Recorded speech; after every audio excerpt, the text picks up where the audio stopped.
2027లో మళ్ళీ సంక్రాంతికి వస్తున్నామంటున్న వెంకటేష్ మా ఊహలకు మించి ఈ సినిమా ప్రేక్షకులకు చేరువైంది.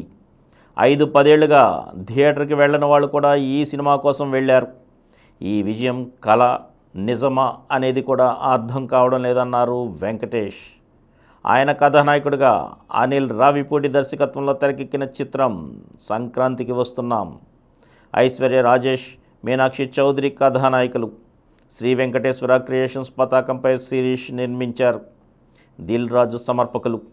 సంక్రాంతి సందర్భంగా విడుదలైన ఈ సినిమా అత్యధిక వసూళ్లు సాధించిన ప్రాంతీయ చిత్రంగా నిలిచింది. ఈ సందర్భంగా సోమవారం రాత్రి హైదరాబాదులో విజయోత్సవాన్ని నిర్వహించారు.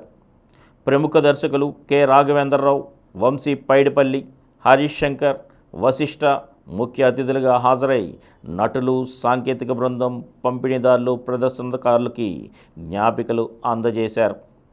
ఈ సందర్భంగా వెంకటేష్ దేవుడా ఓ మంచి దేవుడా అంటూ తన డైలాగ్తోనే ప్రసంగాన్ని మొదలుపెట్టి తొలి చిత్రం కలియుగ పాండవుల నుంచి కెరీర్లో తనకు దక్కిన విజయాల్ని గుర్తు చేసుకున్నారు. మంచి కుటుంబ కథా చిత్రం వస్తే చూసి విజయాన్ని అందించాలని ప్రేక్షకులు బలంగా కోరుకున్నారు. సినీ ప్రేమికులు, పరిశ్రమకి కృతజ్ఞతలు.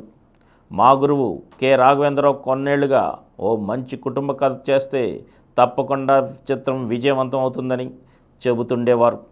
ఈ సినిమాతో ఆయన అంచనా నిజమైంది. నా అభిమానులు, నా కుటుంబ ప్రేక్షకులు సినిమాని పెద్ద స్థాయికి తీసుకెళ్లారు.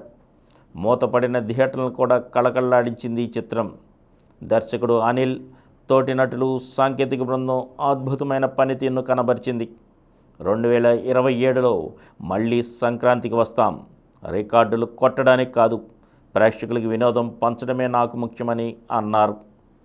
ఇక దర్శకుడు కె రాఘవేంద్రరావు మాట్లాడుతూ సినిమా పరిశ్రమకి సంక్రాంతిని తీసుకొచ్చింది ఈ చిత్రం. సంక్రాంతికి విడుదలైన ఓ సినిమా ఇన్ని రోజులుగా అన్ని థియేటర్లో ఆడడం చాలా రోజుల తర్వాత చూస్తున్నా. నేను భక్తి సినిమాలు చేసిన వినోదం, గ్లామర్ని బలంగా నమ్ముతాను. ఆ కోణంలోనే ప్రేక్షకులు ఈ సినిమాకి బాగా కనెక్ట్ అయ్యారు. అందరూ చాలా సహజంగా నటించారని అన్నారు. ఈ కార్యక్రమంలో చిత్ర బృందం పాల్గొంది.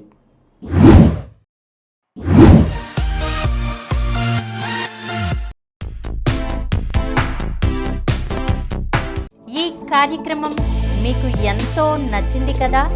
ఇటువంటి మరిన్ని వీడియోల కోసం అనతి కాలంలోనే 20 కోట్లకు పైగా వ్యూస్ సాధించిన సమరం ఛానల్ సమర్పించు సమరం సినిమా స్క్రీన్ ఛానల్కు సబ్స్క్రైబ్ చేయండి, లైక్ చేయండి, మీ ఫ్రెండ్స్కి షేర్ చేయండి.